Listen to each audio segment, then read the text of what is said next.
1 июня 1994 года его машину изрешетили киллеры. Он получил несколько тяжелейших пулевых ранений, потерял почку, провел месяц в коме. Врачи ампутировали ему правую руку, чтобы спасти жизнь. По всем законам криминального мира это был конец, списанный материал. Но он вернулся с того света. Вернулся, чтобы стать ночным губернатором культурной столицы России. Забудьте уличных отморозков в спортивных костюмах. Этот человек создал самую интеллектуальную, самую богатую и самую интегрированную во власть мафию в истории страны. Он заставил чиновников стоять в очереди в свой кабинет. Его зовут Владимир Кумарин. И сегодня мы вскроем анатомию Тамбовской империи.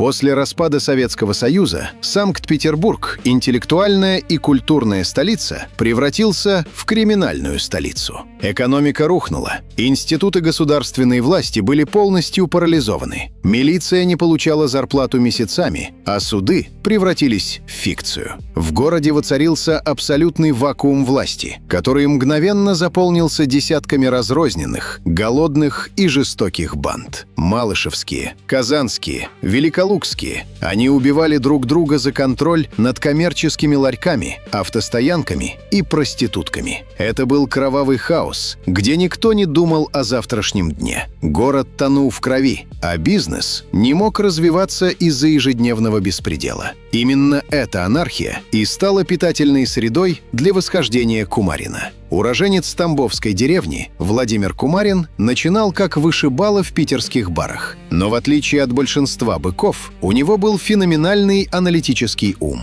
Он понял главную слабость конкурентов. Они воюют за копейки, убивая друг друга, вместо того, чтобы мыслить как корпорация. И он начал строить корпорацию. Он собрал вокруг себя земляков и спортсменов. Так появилась Тамбовская группировка. Но их главным оружием стали не автоматы Калашникова, а дисциплина, жесткая субординация и костюмы тройки. После покушения и ампутации руки в 1994 году многие думали, что Кум сойдет с дистанции. Но потеряв руку, он приобрел нечто большее – статус живой легенды. Он вернулся не мстить уличным киллерам. Он вернулся забирать город целиком. Кумарин предложил Петербургу то, чего не могло дать государство – стабильность. Пока другие бандиты стреляли друг в друга из-за ларьков, Кумарин совершил гениальный экономический ход. Он зашел в стратегический сектор – топливо. В середине 90-х в Петербурге был бензиновый кризис. Заправки стояли пустыми, скорые и милиция не могли выехать на вызовы. И тут появляется Тамбовская ОПГ.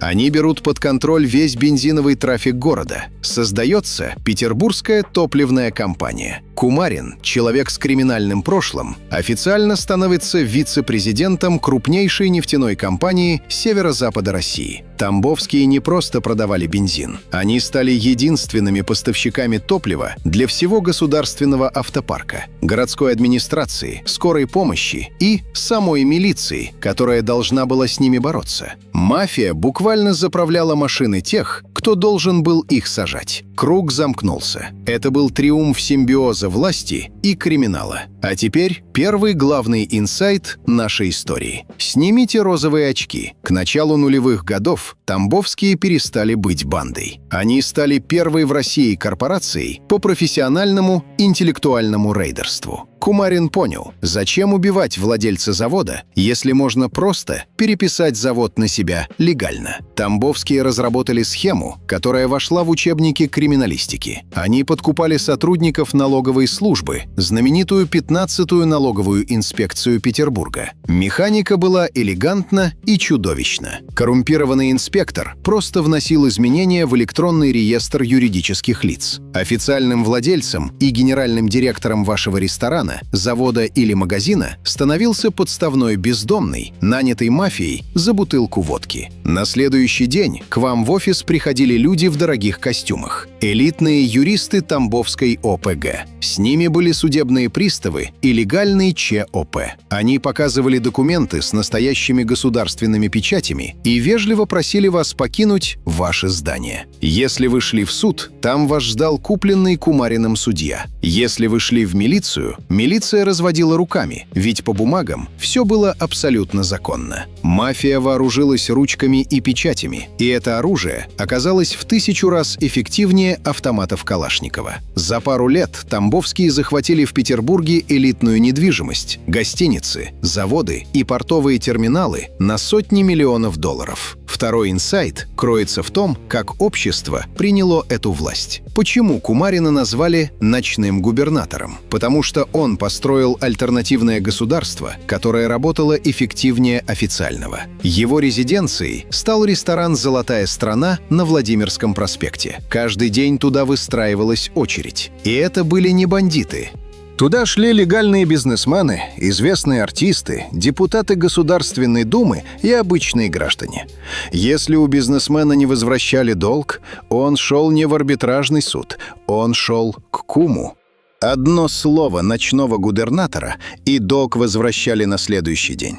Если у человека угоняли машину, милиция могла искать ее месяцами. Кумарин возвращал ее за сутки. Он наказывал беспредельщиков, восстанавливал справедливость по своим понятиям и решал споры между корпорациями. Люди несли ему дань не из-за страха. Они платили ему налоги за идеальный сервис. Он давал им 100% гарантию безопасности в стране, где гарантий не существовало. К середине 2000-х годов без одобрения Тамбовских в Петербурге не открывался ни один крупный бизнес. Не назначался ни один начальник отдела милиции. Он сросся с властью настолько плотно, что стал ею сам. Но любая абсолютная власть рождает иллюзию бессмертия. И это стало третьим, роковым инсайтом этой истории. Кумарин поверил в собственный миф. Он считал себя неприкасаемым богом второй столицы России. Он давал интервью федеральным телеканалам, снимался в кино, спонсировал политические партии. Но он не заметил, как изменилась страна. Наступил 2007 год. В Москве выстроилась жесткая, централизованная вертикаль власти. Федеральному центру больше не нужны были ночные губернаторы. Государство вернуло себе монополию на насилие и экономику. Фатальной ошибкой Тамбовских стало то, что они по привычке попытались захватить рейдерским путем стратегические объекты, на которые положили глаз люди из высших московских эшелонов власти. Кумарин перешел дорогу тем, кого нельзя было купить в ресторане «Золотая страна». Когда в Кремле приняли решение о ликвидации империи Тамбовских, они столкнулись с проблемой. Арестовать Кумарина силами питерской милиции или Питерского федеральная служба безопасности было невозможно. Вся система была у него на зарплате. Любой приказ об аресте лег бы на стол Кумарину за час до начала операции. Поэтому Москва провела беспрецедентную войсковую спецоперацию. 22 августа 2007 года на военный аэродром под Петербургом тайно приземлились борты с бойцами спецназа, Федеральная служба безопасности и следователями Генеральной прокуратуры из Москвы. Местные силовики не знали ни слова. Колонна тяжелых микроавтобусов ворвалась на дачу Кумарина. Его собственная армия телохранителей даже не успела поднять оружие. Спецназ смел их за секунды. Ночного губернатора вывели в наручниках, загрузили в вертолет и немедленно вывезли в Москву, в следственный изолятор «Матросская тишина», подальше от его купленных судей и прокуроров. Судебные процессы над Владимиром Барсуковым-Кумариным шли годами. Ему дали 14 лет, потом 24 года. Его обвинили в рейдерстве, создании ОПГ и заказных убийствах. Человек, который владел целым мегаполисом, навсегда исчез в бетонном мешке. История Тамбовской ОПГ – это идеальный учебник того, как эволюционирует криминал.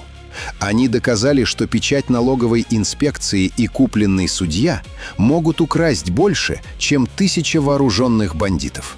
Но они забыли главное – в России может быть только один хозяин, и это государство. Как вы считаете, был ли у Кумарина шанс легализоваться до конца, стать уважаемым политиком и избежать тюрьмы? Или система в любом случае уничтожила бы того, кто стал слишком сильным? Пишите ваше мнение в комментариях. Я читаю и отвечаю на каждый. Если вам нравится, как мы снимаем розовые очки с криминальной историей, ставьте лайк, подписывайтесь на канал Crime Time.ru и обязательно жмите на колокольчик. А в следующем выпуске мы расскажем о человеке, чье имя знала вся страна. Легенда 90-х, авторитет, которому Михаил Круг посвятил свой главный бессмертный хит. Мы вскроем историю Саши Севера. Вы узнаете, как человек, прошедший самые страшные тюрьмы России, лишился своей короны и титула из-за одной роковой ошибки – интервью на федеральном телевидении. Почему старый воровской мир не прощает медийности? Не пропустите. Берегите себя и помните, за все в этой жизни придется платить.